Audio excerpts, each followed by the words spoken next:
Bienvenue dans la saine attitude où Fred Zigrist, là c'est carrément le patron, est en train de copuler avec des bonbons. Non, ça c'est commence les déjà bonbons très fort. qui copulent sous mon œil averti. C'est un peu lâche de se dédouaner comme ça d'entrée de jeu. Mais je suis complètement lâche, je suis lorrain. On n'arrête Enfin- pas les Allemands, on collabore avec eux. Tu présentes quand même Yoimo, tu joues dedans en plus. Donc Et surtout, je m'appelle Sigrist, pas Zigrist. Zigrist. J'ai pas du tout aimé. J'ai dit Zigrist, non? Ouais, t'as dit Zigrist au C'est début. vrai T'es sûr? Oui. Frédéric Sigrist. C'est difficile, hein. J'ai l'impression que tu mâches une lame On de sent que c'est rasoir. lorrain, moi je suis pas lorrain. Sigri, tu rajoutes un T, Sigrist. Bon, On a bien fait 15 minutes je d'interview disais là-dessus donc, maintenant. tu présentes Yoimo, tu joues dedans, donc tu vas faire un exercice très difficile. Oui. Tu vas t'auto-présenter. Ouais. Qu'est-ce que En tu étant dirais pour sous-payé. t'auto-présenter? T'as total. Le contrat est en sortant. Non, mais c'est Si pas tu moi qui me devais, présente. J'ai fait appel à mon comparse Bertrand Constant avec qui je co-anime cette soirée parce que je ne me sentais pas de faire ça tout seul pour la bonne et simple raison que c'est quand même un exercice assez chiant. Au moins, ça nous a permis de créer un espace de jeu avec des petites scénettes qui valent ce qu'ils valent, mais au moins nous on s'amuse. Bah nous aussi on s'amuse. Voilà. Et puis on s'amuse encore plus quand on te voit jouer aussi en solo. Comment on arrive, et tu y arrives très bien, à faire avec de l'actu des sketchs qui ne soient pas des trucs d'éditorialistes? Parce qu'il y aurait un piège, c'est de se prendre un petit peu au sérieux. Or toi tu arrives toujours à être très efficace, très drôle. Comment ça se court-circuite pour pas que ça tombe dans un truc un peu moralisateur? Je pense que j'ai un physique risible. Je pense que c'est surtout ça en fait. Moi je suis vraiment au premier degré en fait. Moi j'ai l'impression d'être un éditorialiste. Mais les gens rient et me prennent pas au sérieux. C'est un petit peu comme François Hollande. Tu vois, si tu le mets dans un film d'action, tu vas rigoler. Tes sketchs sont mieux écrits que les discours de François Hollande quand même. Ah ça dépend. Moi, je trouve qu'il a une sorte de brio de temps en temps. Il y a de la grâce dans ce qu'il fait, dans ce qu'il dit. Bah, ça doit quand même être Non, un mais je pense truc que ça d'écriture aussi. Il y a l'écriture. Oula. Voilà, on sent que c'est pas une émission qui va durer ici. Hein, non. Parce qu'il n'y a rien qui c'est les physiques risibles qui déstabilisent un peu les décors. On ne sait jamais comment ça finit. Non, mais en fait, oui, il y a une part d'écriture, mais le seul élément vraiment auquel je tiens dans ce spectacle, c'est toujours me dire, ok, moi je pense ça, j'ai mes convictions, mais il y a aussi quel est le regard que les gens qui ne pensent pas comme moi vont porter sur ce que je dis. C'est difficile de nier quelquefois l'arrogance qu'on peut avoir quand on est un peu donneur de leçons. Et moi, l'important, c'est pas vraiment de donner des réponses, c'est plus que les gens se posent des questions. Parce que voilà, j'ai 38 balais, les gens ils sont assez grands pour avoir une opinion d'eux-mêmes, mais ce qui m'importe, c'est de savoir est-ce qu'on a tous bien réfléchi à la société dans laquelle on vit, etc. Et ce qu'on nous raconte dans les médias. Et tu testes tes blagues? À quel moment tu te dis celle-là, elle peut être drôle sur scène, celle-là, pas du tout? Je les teste devant le public. Je teste jamais. On est les cobayes. Déjà parce que ma femme n'a absolument aucun humour. Vraiment, elle est chiante comme la pluie. Voilà, elle me déteste. Heureusement qu'il te reste l'humour entre les couloirs de France Inter et ta femme. Mais ce serait pas une vie. Tu commences à comprendre pourquoi j'ai besoin de rire de temps en temps. C'est une forme d'énorme politesse du désespoir. Alors on va regarder la politesse tout de suite avec un petit extrait de tes sketchs.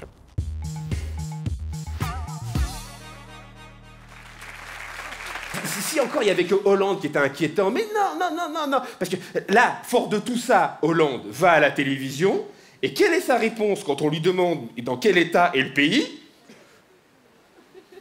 Ça va mieux.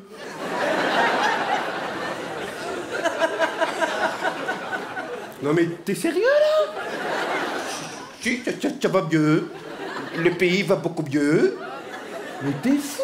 Même les poubelles, elles sont plus ramassées. Qu'est-ce que tu fais quoi? Ça va mieux? Mais à mon avis, ce mec est optimiste tout le temps. Quand il monte les escaliers de l'Élysée, il y a tout le monde. Je me suis remis au sport. C'est quand même incroyable d'avoir un optimisme pareil. Quand il a rendez-vous à 8h, il se réveille à 7h58, il dit je peux y être. Là, on lui dit, monsieur le président, là, vous êtes à 11% d'opinion favorable dans les sondages. Oh, je vais tous les niquer. Non, mais vous imaginez Hollande dans le Titanic, t'as de l'eau au-dessus des genoux, il est à côté de toi, ça va, on flotte.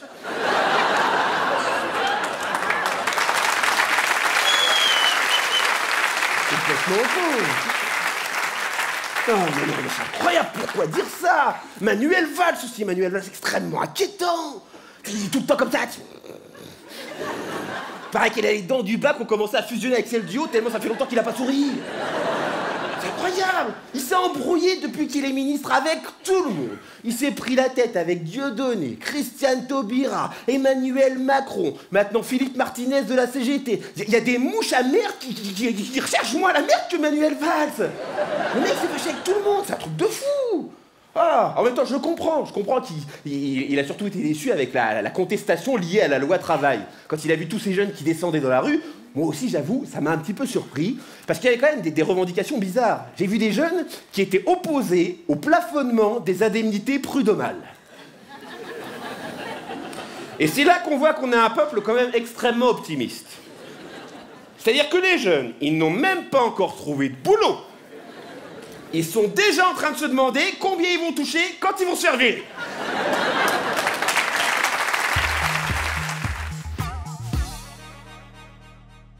On retrouve Fred Sichrist. L'ai-je bien descendu? Oui, oui, oui. Tu parlais à un moment de ta communauté, tu t'es fait traiter de Guy Bedos antillais par quelqu'un que je nommerai pas. C'est plutôt flatteur, ça te plaît ça? Ou ça te plaît qu'à moitié, à moitié visiblement? Non mais en fait j'adore Guy Bedos, mais en fait je trouve que c'est tellement...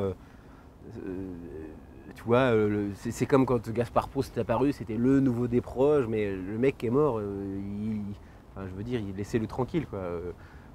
Gaspard c'est Gaspard, des proches c'est des proches. J'ai peur que tu parles de Guy Bedos. Et non, Guy Bedos, mais laissez-le tranquille aussi, ce mec est mort. Et... non, parce que, voilà, enfin, il a fait sa revue de presse, etc. Moi, c'est sûr que c'est des influences. Mais en fait, je pense que là où il y a, peut-être une différence, c'est que il y a une part où je parle des politiciens, et il y a une autre partie du spectacle où je parle de politique. Et la politique, c'est beaucoup plus vaste que les politiciens. Parce que la manière que tu vas t'habiller est politique, ce que tu écoutes, la musique que tu écoutes, là où tu vis, ton éducation, tout est politique finalement. C'est un peu nous tous. Ouais, là on a bien enculé les mouches quand même. Mais enfin, c'était bien sympa quand même. Hein. Ah, oui, mais elles ont mal. Là, je pense qu'au niveau de la démagogie, on a fait très très fort. Ou enfin, dans ton spectacle, t'es tout sauf démagogue quand même. Oui.